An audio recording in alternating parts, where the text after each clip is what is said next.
Ako, ubos na pasensya ko kay Jerome. Ang ganda ko, hindi nauubos. Pero ang pasensya ko, ubos na ubos! So, bago ang lahat, roll that new intro please. Uy! Bumabago! 2021 na guys! It should have been you. Another time, another place, I just know you could have been the one who made me feel home. What a crime and what a shame to let go. Ooh, it should have been you.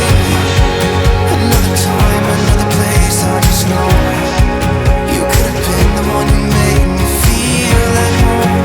What a crime and what a shame to let you go. Sometimes I just don't know what to do. It should have been you. Hi guys! Good morning!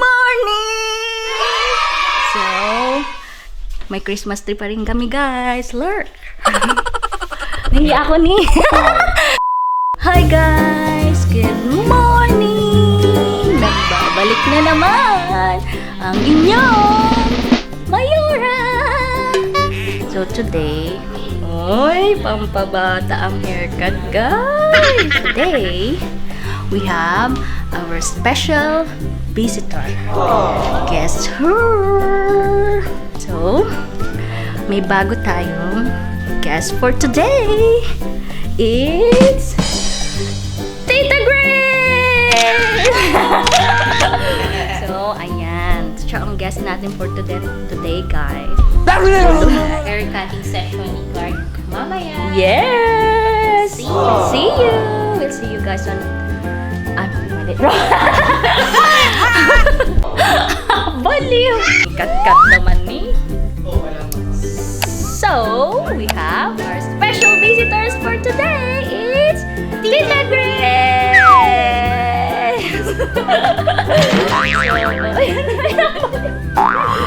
So, she's gonna be doing Clark's haircut. Actually, it's his second haircut. So, yung first din siya din gumawa. Samahan nyo kami sa pagkat ng haircut ni Clark. Clark, do you want mommy to cut your hair? No. Who wants you? Sino gusto mo? Tita. What? Tita? Not mommy? Only tita? Oh no. What mommy? Can I try to cut your hair? No. No? Sino gusto mo? Tita. Tita. Ah. Kasi dati ko pa siyang kinukulit. Sabi ko, do you want mommy to cut your hair para ititrim lang. Kasi ganun sa atin, di ba, sa Pinas. Pag 1 year old, kailangan gupitan na. Siya hindi. Na siya? 3 years old. 3 years old. Lumagpas na, guys. Kasi pag tinatanong ko siya, lagi niyang sinasabi, no. Kaya yun. Ayan, yung first na trim niya is si Grace din. Sa kanya pumayag. Nagulat kami, pumayag. First time ko rin magupit ng first na gupit ng bata. Yes. So, that was last year. Uy! Last year? Last year. Di ba? 2 weeks ago lang. 2 weeks ago. So, ayun. 2 weeks, 1 week lang. Parang 1 week ganun. lang. 1 week lang. Last year is December. Last week is December pa.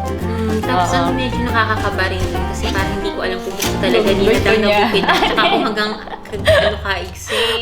Hindi. Kaya talagang yung gupit na yun talagang super trim lang. Yun.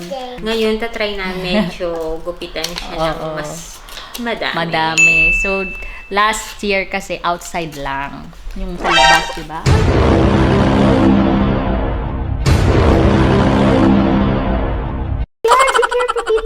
Nails? Doon lang sa paper. Paper na. Yes. Sa loob naman guys, yung kulot-kulot niya. Kasi parang si Clark, dalawa yung layer ng hair niya. Meron mas mahaba, tapos meron yung dito sa loob na medyo mas maiksi. May layer. Ayan, show them. Ayan. Yung maikli. Ayun. Maiksing layer, tapos ito yung mahabang layer. Diba layer? Lumi layer. Kaya kung kailangan niyo po ng commercial model, Shampoo. Ayan na po, si Clark na po. Si Jerome kasi dati long hair yan. If you don't know guys. Yung mga nakakilala sa amin, alam nila na long hair talaga si Jerome. Since nung college ata yun. Nung college. Kaya gusto niya, medyo mahaba yung hair ni Clark. Nope. Pero ewan ko lang, siguro magbabago pag nasa preemie na siya. Primary ba yung preemie? Kasi di ba hindi ko naman alam kung pwede bang long hair or bawal. So, baka magbago. Depende siguro Sa school, oo, baka. Depende kung public or private. Depende, iba din yung rules. Parang sa atin din, pag private, madaming rules. Parang may dapat tamang length ng Buhok, lalo na sa paglalaki. Sa mga kuko. Oo, bawal jewelry, mga ganun. Tapos, yung mga skirt, kailangan above the knee. O, ganun sa atin eh. So, I'm not sure lang dito. Siguro matatry ko lang siya pag ano na. Nag-preemie na siya. Preemie is primary, parang elementary sa atin. Nope. Elementary ba? Or kinder. Hindi yata. Candy. Pag nag-candy siya. Char, sa akin lang yan. So si Clark, bago siya gupitan, kailangan mo na siyang i-condition. Ang Yes. pag-condition sa kanya is sobrang 100 times na home ng hair. Parang massage niya kasi yung guys. Tapos last time nung ginupitan ko siya, talaga meron kaming sound effect na Chuk-chuk. tawag natin. Pero ngayon, dahil medyo super happy siya ngayon, Sanay na siya. pwede nang i-direct yung So may personal cutter na siya. Hair cutter na siya. Ako, bago kong profession. Oo. Kaya kayo mga kids, kaya na ayaw ka Architect / hair cutter. Oh, di ba? Oo. Oh, ayun guys. Iba na yun sa tarjeta niya. Sa business card niya. May slash na. So, ayan. Tagalog. Business card, guys. So, ayan na guys. Inaaliw na natin siya. Ganun technique lang yan, guys.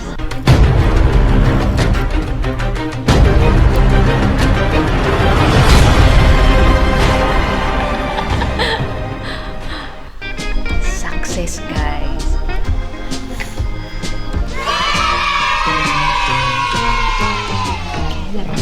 Guys, tahimik lang siya kasi nanonood siya. Ano ba? Nag-zoom to.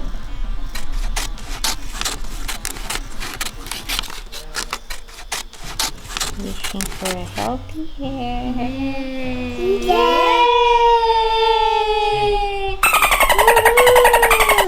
Are you happy? Happy? Kasi dati guys, puro split ends yung buhok niya. Ayan. Eh? Hindi naman natin guys inuubos yung buhok. Oo. Pero kasi naman in fairness, yung unang gupit namin sa kanya, naging para mas bouncy yung hair niya. Oo. So ayun nga, sabi ko kanina, parang sa Pilipinas, marami tayong mga pamangkin. Which is feeling namin, kapag kung sino yung una nag-cut ng hair mo, may makukuha kang traits. So anong nakuha mong trait? So anong nakuha mong Pasensyosa. Pasensyosa. Kay Jeff ba? Kay Jeff ko ba na? Mapasensyosa ba kay Jeff? Sige. Oh, patience. Patience is the key for happiness. Char! Actually, magait siya pag si Grace yung nagugupit. Pag ako kasi, no siya ng no. Nope. Pag kay Grace, oo lang.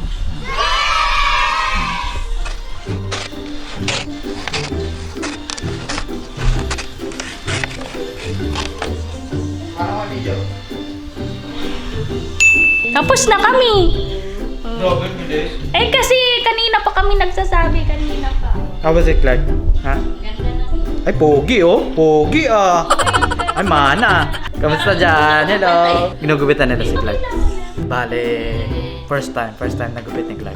First time this year. This is naman, may point ka. Tapos, yun. Si Tita Grace niya lagi yung nagugupit. Kasi si Tita Grace niya yung laging pumapayag si Clark. Sa amin ayaw magpagupit ni Clark. Grabe. Sariling parents ayaw payagan gupitan. Tita. Look at the hair, Clark. Who's that, Clark? Who's that, Clark? Who's that, Hindi, Clark? tinitingnan niya ba kung meron pa siya. Yan tuloy chinek niya. Oh, wala ng hair. What will you say to Tita? What will you say to Tita? Thank? Huh? What? Yay! You're welcome! Ayan! Success po ang ating First cut ng hair for 2021. Yun ang asawa niya. Ayan, si Jeff. Ayan yung palagi naming nami-mention sa vlog. Yung Jeff. kailangan ng pasensya. Yung pasensya. Punong-puno ng pasensya. Ako, ubos na pasensya ko kay Jerome eh. Char! Joke lang. Ang ganda ko, hindi nauubos. Pero ang pasensya ko, ubos na ubos. Char! So guys, okay. So guys, bye-bye for now. We'll see you guys on our next vlog. Bye! Close the camera. And lens pala. Close the camera. In 3, 2, 1. Yeah!